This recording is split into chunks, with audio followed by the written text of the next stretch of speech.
Il n'est pas de vent favorable pour celui qui ne sait où il va. Sénèque. Savez-vous que seulement 5% des gens ont un objectif dans leur vie, ont une vision claire?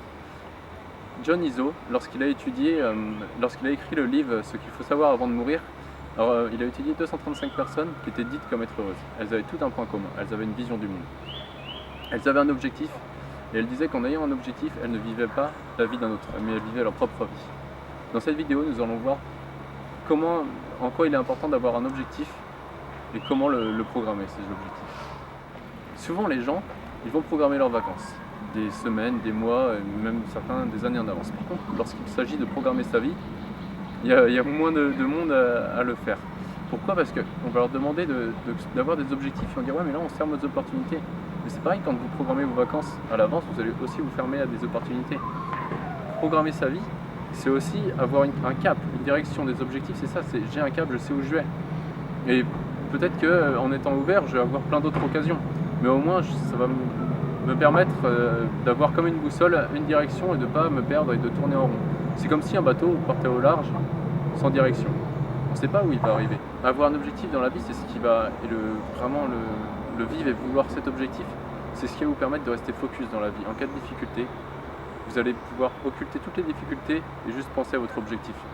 On a un exercice là-dessus en hypnose qui est assez rigolo et surprenant en fait. Quand on centre les 5 sens d'une personne vers un point, on voit que la personne elle ne peut pas se détacher de ce point, elle reste attachée et elle y va quoi qu'il arrive.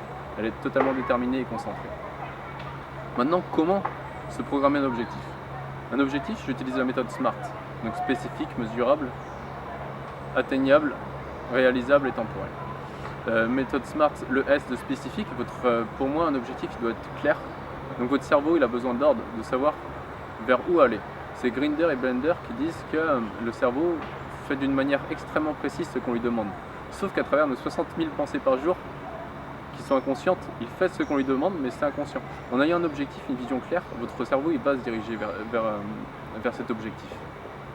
Donc une vision claire, c'est-à-dire que vous devez voir votre objectif, vous devez entendre ce qui se passera quand l'objectif sera atteint, vous devez le ressentir, même le toucher, le sentir et le goûter. Vous devez mettre ces 5 sens autour. Et je rajouterai justement le sens que j'ai cité, qui est pour moi le 6e sens, c'est vraiment l'émotion. C'est le premier sens qu'on va développer dans la vie intra-utérine. Réalisable et responsable, vous devez être pleinement responsable de l'atteinte ou la non-atteinte de cet objectif. Cela ne doit engager que vous. Temporel enfin, donc dans le temps. Dans combien de temps voulez-vous cet objectif? Et voilà, et souvent les gens ils disent ouais mais si mon objectif je ne l'atteins pas, qu'est-ce qui va se passer? Mais à la limite l'objectif c'est juste une direction.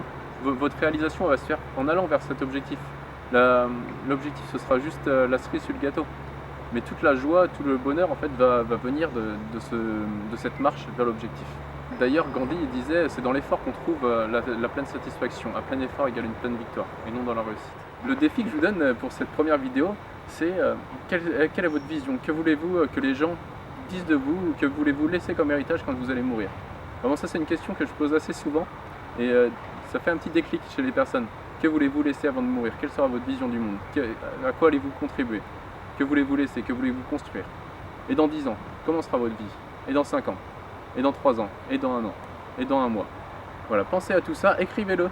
Écrivez-le dans les détails. Comment sera votre vie? Vous avez besoin d'ordre clair. Votre cerveau a besoin d'ordre clair. Ensuite, vous allez trouver 5 solutions que vous pouvez mettre en place pour atteindre cet objectif. 5 solutions pour atteindre l'objectif qui sera le plus court. Peut-être c'est dans 1 mois, dans 3 mois, dans 1 an. 5 solutions, ça peut être des solutions totalement farfelues, on s'en fout, mais trouvez 5 solutions. Et ensuite, laquelle vous vous engagez à mettre en place dès aujourd'hui. Voilà, ensuite, tous les soirs, je demande jusqu'à temps que votre objectif soit atteint, peut-être déjà pendant 1 mois, pour expérimenter tous les soirs et tous les matins, vous allez visualiser cet objectif en mettant les 6 sens. Vous allez le visualiser. Et vous le répétez, comme quoi vous allez l'atteindre, vraiment vous challenger. Le cerveau, il attend juste des ordres. Vous allez vous servir de votre conscient pour influencer votre inconscient qui va pouvoir libérer toute la puissance. Donc en gros, j'utilise mon conscient pour influencer mon inconscient qui ensuite développera des schémas conscients automatiques. Là, on va rentrer dans les modèles d'apprentissage. Donc on va être inconsciemment incompétent, consciemment incompétent. Ensuite, là, maintenant, vous savez, donc consciemment compétent. Et ensuite, pour être au final inconsciemment compétent. Je fais les choses naturellement. Donc voilà pour cette première vidéo. On se retrouve la semaine prochaine pour une nouvelle vidéo.